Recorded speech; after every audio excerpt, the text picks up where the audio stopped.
It was healthy. It was healthy.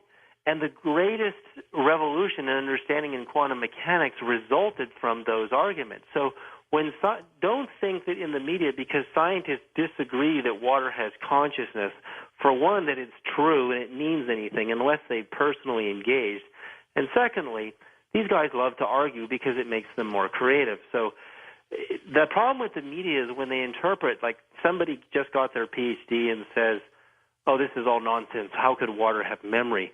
Well, I mean, there are thousands and thousands of people with PhDs in very specific areas of research. And so Martin Chaplin argues, I mean, you have to get in this particular area to see the evidence before you make a statement that is, antithetical to the evidence. So, well, let's go to Memphis, Tennessee. Hello there. You're on the air.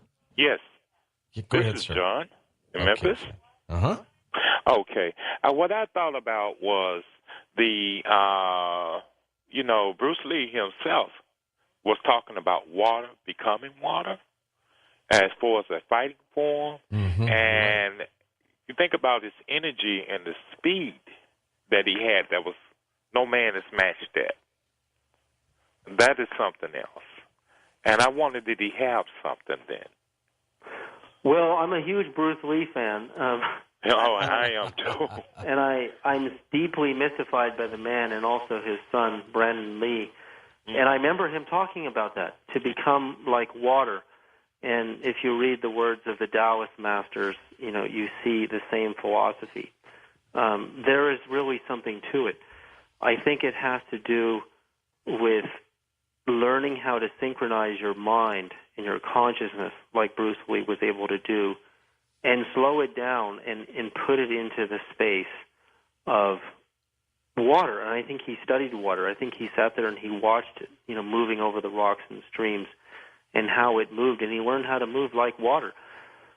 Just like Leonardo da Vinci knew the secret of restructuring water, over 1,500 years ago. So truly remarkable, David. Absolutely. It is. It's so simple. We started talking about water, but water is like it's becoming like a world in itself. I mean, it's so phenomenally sensitive, and it's so exciting to see that.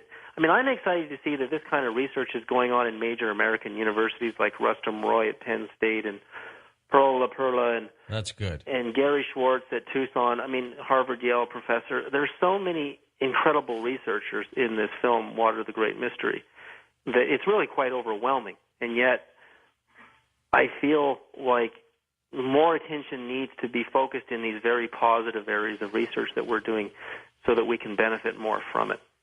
Let's go west of the Rockies. Pat, you're up with us. Hey, Pat. Hi.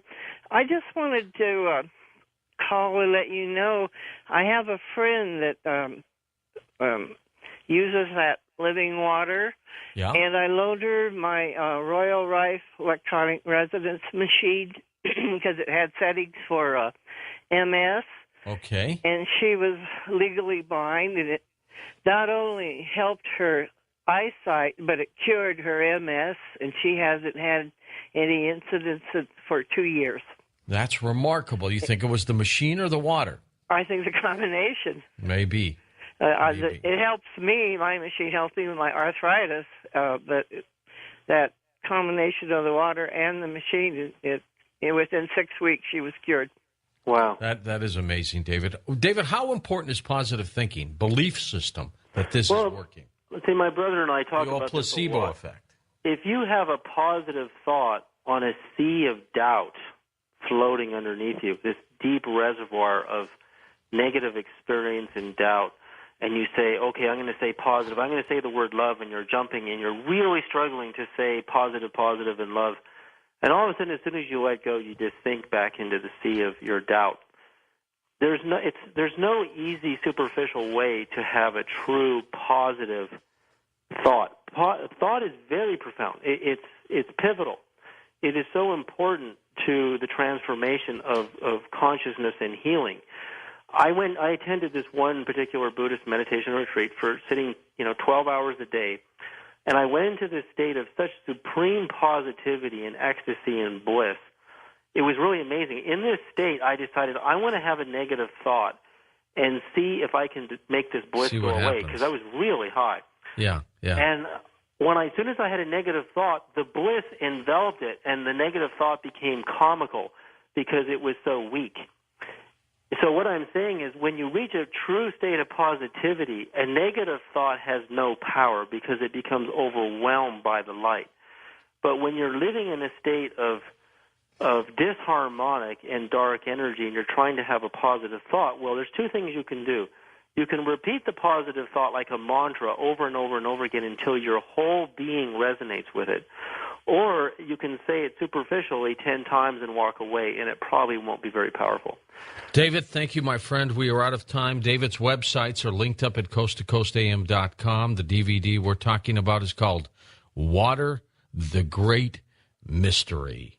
So let's wrap this up. For Jason Bowers, Wayne Roberts, Lisa Lyon, Lex Lonehood, Sean Ladesseur, Ross Mitchell, Ian Punnett, Tom Danheiser, Art Bell, the whole crew.